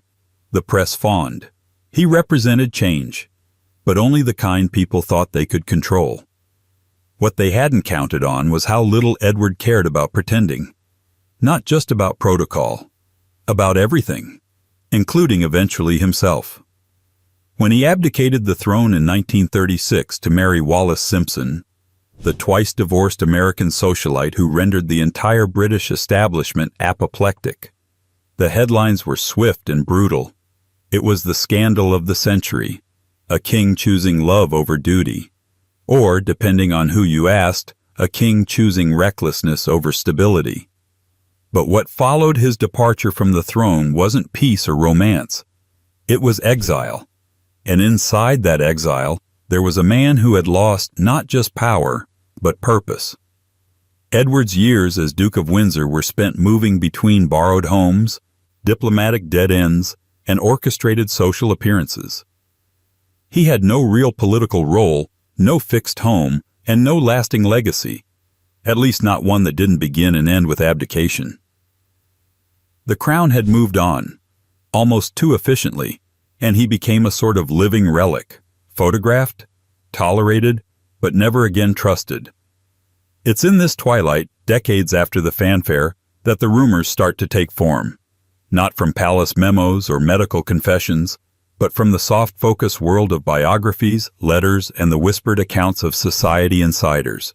Stories of sedatives, mentions of nerves, allusions to long stretches of fatigue, unpredictable moods, and a man increasingly dependent on the quiet relief of barbiturates.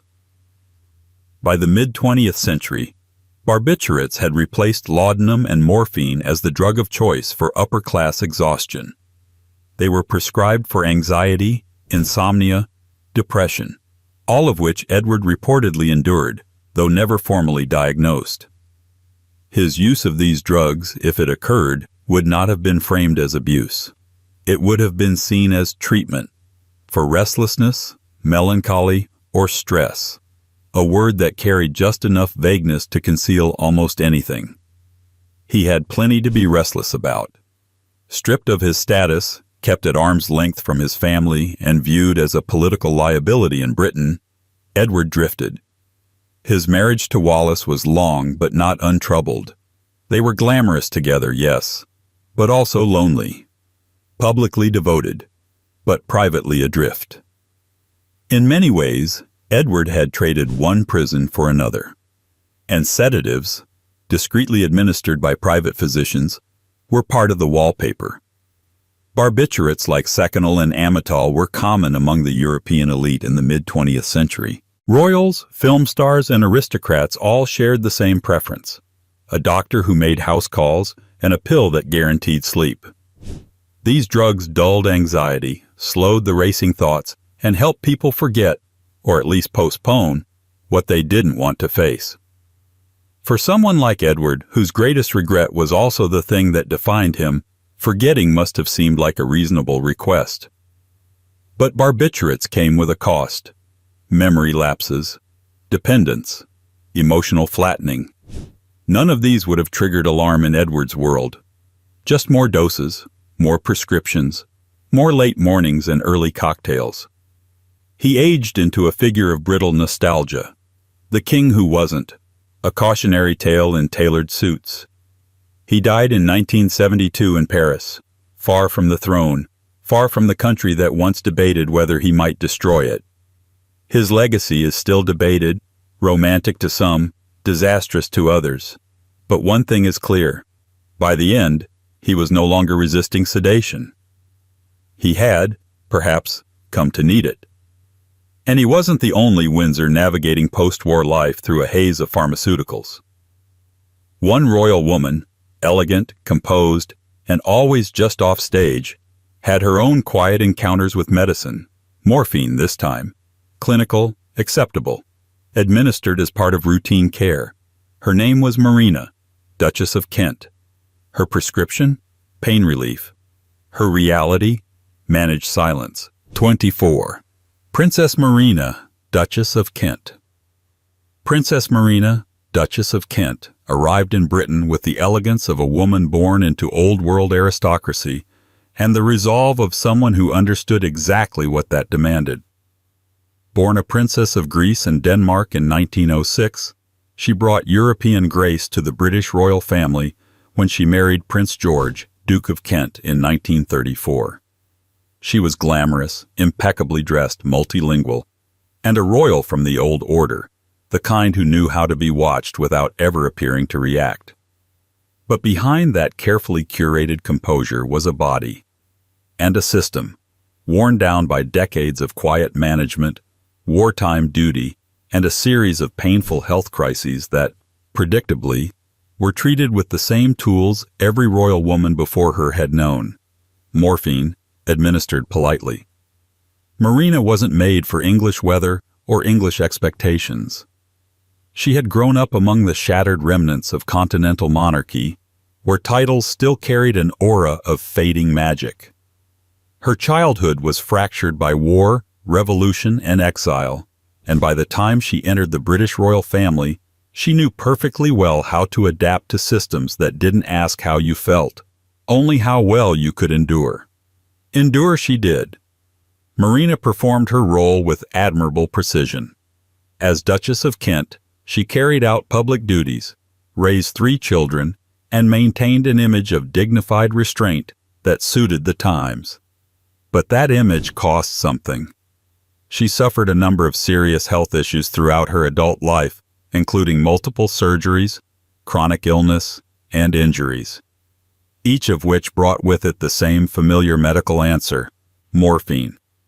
Often prescribed for post-operative pain and chronic conditions during the 1940s and 1950s, morphine was administered not as a last resort, but as a standard part of high society medicine, especially for royals.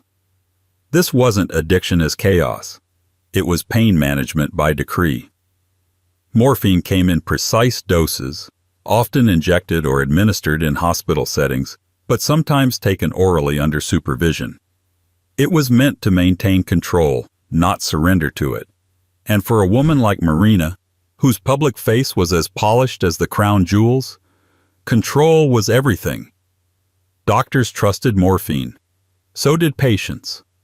By mid-century, it had acquired the same cultural role laudanum once held, a respectable solution for physical agony, emotional strain, and the vague discomforts that came with age and obligation.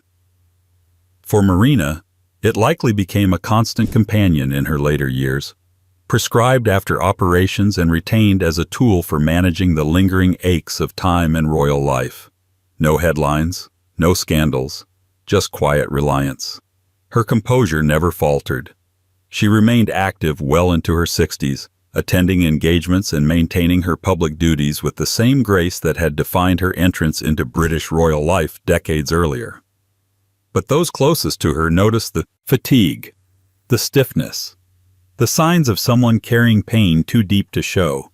Morphine didn't erase those signs. It softened them, kept them palatable. The drug did its job. Marina died in 1968 at Kensington Palace, at the age of 61, after a long illness. The public narrative, as always, emphasized dignity and serenity. No mention was made of the medications. There never was. But the pattern was unmistakable. A royal body in decline. A quiet regime of pharmaceuticals. And a tradition of numbing pain that had become so normalized it wasn't even noticed. She was not an addict in the way tabloids define it. She was a patient in the way monarchy requires. Never uncontrolled, never undignified, never allowed to truly suffer where anyone could see. And like so many before her, Marina passed that quiet standard of care forward. To younger royals navigating newer medical systems, facing psychiatric diagnoses that previous generations would never have spoken aloud. One of them, a princess turned nun, a mother of a prince, and a patient of 1930s psychiatry, would face not just morphine, but the full force of early barbiturates, electrotherapy, and silence. Her name was Alice. Her mystery is deeper than most. 25. Princess Alice of Battenberg. Of all the royals touched by the long shadow of dangerous drugs, few lived a life as complex, contradictory, and quietly radical as Princess Alice of Battenberg. Born in 1885 at Windsor Castle, great-granddaughter of Queen Victoria and mother of Prince Philip, the future Duke of Edinburgh, Alice's story was never meant to follow the script. She was royal by blood, but never by temperament. Deaf from birth, deeply spiritual, and fiercely independent, she moved through the palaces and salons of Europe like a ghost out of place. And when her mind began to unravel in the 1930s, the response was predictably clinical, and, as always, chemical. Princess Alice's descent into what was then termed mental illness is still wrapped in mystery, some of it medical, much of it intentional. By the early 1930s, after years of personal hardship, spiritual revelations, and emotional turmoil, she began displaying signs of what doctors at the time labeled paranoid psychosis.